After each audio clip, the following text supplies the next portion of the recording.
우리 하나님이 사람에게 바라시는 것이 있습니다. 바로 거룩해지는 것입니다. 레위기서에 보면 하나님이 모세를 통하여 죄인이 어떻게 하나님 앞에 나와 죄를 씻음받고 거룩한 삶을 살아갈 수 있는지에 대한 자세한 방법을 주십니다. 5가지 제사를 통해서 말이죠. 그래서 그 거룩한 삶에는 반드시 죄를 사하는 짐승의 피가 있어야 했고요. 죄인 스스로는 결코 자신을 깨끗하게 할 수 없음을 깨닫는 깨달음이 필요했습니다. 레위기 19장 2절을 보면 하나님이 왜 사람에게 거룩함을 요구하시는지 나와 있습니다. 바로 하나님이 거룩하시기 때문에 그 하나님을 믿는 우리도 거룩해야 함이 당연한 것이다. 이렇게 말씀하고 있습니다. 거룩하다는 것은 구별되는 것입니다. 세상과 구별되고 죄와 구별되고 자아와 구별되는 것입니다. 이러한 삶을 사람 스스로 살아갈 수 없기에 그리스도의 속죄의 피와 성령의 도우심이 반드시 필요한 것입니다. 오늘 데살로니가전서 4장 3절에도 비슷한 말씀이 나옵니다. 하나님의 뜻은 이것이니 너희의 거룩함이라. 레위기서와 동일하게 하나님은 사람에게 거룩함을 요구하십니다. 왜냐하면 죄가 한 방울이라도 묻어있는 상태에서는 결코 하나님과 함께할 수 없기 때문입니다. 그런데 여기 거룩함이라고 번역된 헬라어는요, 하기아스모스라고 해서 구별됨을 뜻함과 동시에 성화된다는 의미도 가지고 있습니다. 그래서 거룩한 삶을 살아간다는 것이 하루아침에 일어나는 것이 아니라 성령과 함께하는 필생의 과업임을 말해주고 있는 것입니다. 죄가 없는 순결한 그 상태까지 평생을 두고 지속적으로 자라나는 것입니다. 더욱더 죄에 대한 영민함으로 자신을 깨끗하게 하기 위하여 하나님의 도우심을 붙잡는 것입니다. 넘어지고 쓰러지더라도 그 붙잡는 손을 결코 놓지 않는 것입니다. 그렇게 할 때 마침내 재림의 그날에 우리 주님이 다시 이 땅에 오실 때에 저와 여러분은 영화로운 모습으로 하늘에 이르게 될 것을 말하고 있습니다. 또 한 가지 우리가 생각해야 하는 것은 거룩이라는 것은 사실 인간의 본성을 거스르는 행위이기 때문에 결코 쉬운 일이 아닙니다. 본성대로 사는 것이면 참 쉽죠. 가만히 있으면 됩니다.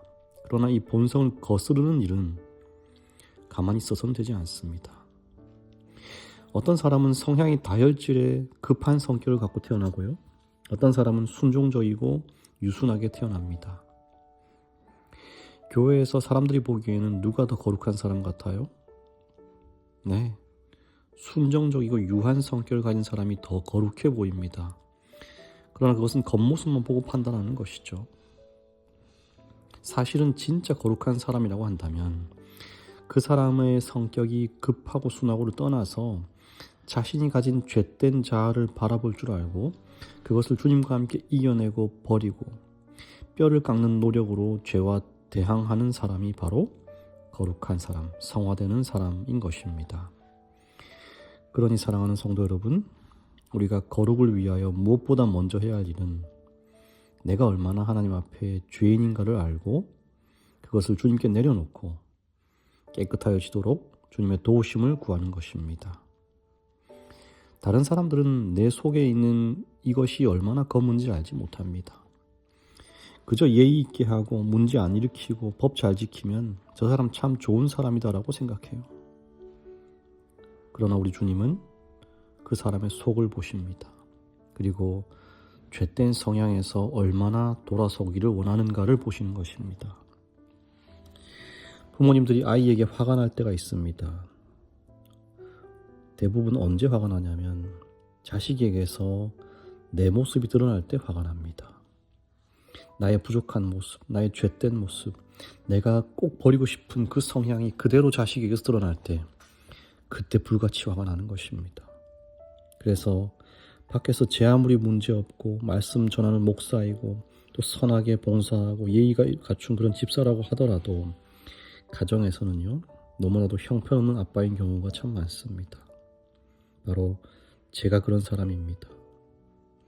우리가 다 이런 자신의 희망 없음을 바라보고 죄 앞에 무기력한 나를 인정해야만 진정으로 주님 앞에 엎드려 도우심을 구할 수 있게 됨을 잊지 마시게 되기를 간절히 바랍니다. 7절입니다.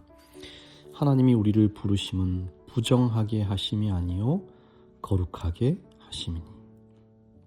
이것이 우리의 희망이죠. 하나님이십니다. 그분이 우리를 부르셨고 그분이 우리를 거룩한 길로 이끄실 것입니다. 우리 스스로 우리를 바라보면 부정하기 짝이 없어요. 그러나 우리 하나님은 그렇게 우리를 내버려 두지 않으신다는 것입니다. 우리를 깨끗하고 순결한 모습으로 하나님 앞에 바로 선자로 죄 없는 모습으로 이끄시게 하기 위하여 우리를 부르시는 것입니다. 구약의 제사 제도로부터 신약의 믿음으로 말미암는 의에 이르기까지 오직 우리 하나님이 저와 여러분을 변화시킬 것이며 우리의 본성을 거슬러 성화된 생애를 살아가도록 이끄실 것입니다. 시대소망 38페이지입니다. 죄로 말미암아 파괴된 품성을 다시 새롭게 형성하실 수 있는 분은 오직 그리스도밖에 없었다. 그는 사람의 의지를 지배해온 악마들을 쫓아내시려고 오셨다. 그는 우리를 진토에서 건져내어 손상된 품성을 당신의 거룩한 품성을 따라 재형성하시고 그 품성을 당신의 영광으로 아름답게 만드시기 위하여 오셨다. 우리 주님이 이 땅에 오신 이유, 그분이 십자가에 달려 죽으신 이유, 그분이 부활하신 이유, 그분이 우리를 부르신 이유, 모두가 무엇 때문이라고요? 저와 여러분의 손상되고 파괴되어진 품성을 새롭게 하시기 위하여, 누구든지 그분을 믿는 자마다 멸망치 않게 하시기 위하여, 결국 이 허물 많은 나도 주님과 함께 영원히 하늘에 살도록 하시기 위하여 이 땅에 오신 것입니다.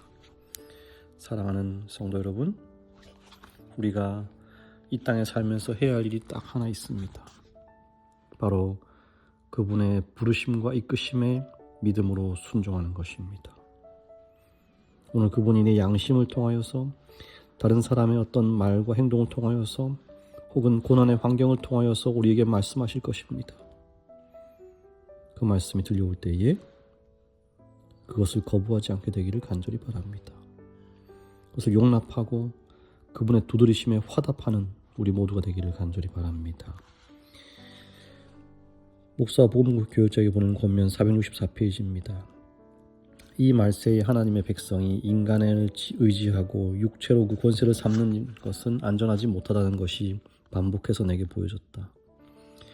진리의 강한 쪼개는 칼이 그들을 하늘 건축물에 합당하게 하기 위해서 쪼아내고 네모 반듯하게 하고 윤을 내어야 할 거친 돌처럼 세상으로부터 취해내었다. 그들은 책망과 경고, 권고와 권면을 지닌 선지자들에 의해 쪼아냄을 받아야 하는데 이는 그들이 거룩하신 모본자의 모습대로 꼴지어지게 하기 위해서이다. 이것은 보혜사께 특별히 맡겨진 사업으로서 마음과 품성을 변화시켜 인간들이 주님의 길을 지킬 수 있게 해준다. 우리 주님이 저와 여러분을 거룩하게 만드실 때까지 날마다 성령을 구하고 성령을 의지하는 모두가 되기를 간절히 바라면서 말씀을 드리겠습니다. 사랑이 많으신 하나님, 허물뿐인 나를 위하여 자신의 전부를 버리시고 생명까지 버리신, 그래서 더 이상은 희망 없이 살지 말라고 하늘 보며 살라고 가르쳐 주신 우리 주님의 사랑과 은혜에 감사와 찬송을 돌립니다. 부족하지만 주님과 함께 거룩한 삶 살아가도록 우리 자신을 온전히 주님께 맡기게 하여 주시옵소서. 주님, 오수와 어린이와 함께 하여 주시옵소서. 주님이 사랑하시는 그 가정이 수아로 말미암아 복을 받게 하시고 이 수아가 그 양육하는 부모의 기쁨이 되게 하시고 이 딸이 하는 모든 행동들이 이 가정과 교회와 사회에 선한 영향력으로 자리 잡을 수 있도록 복을 더하여 주시옵소서. 예수님의 이름으로 기도합니다. 아멘.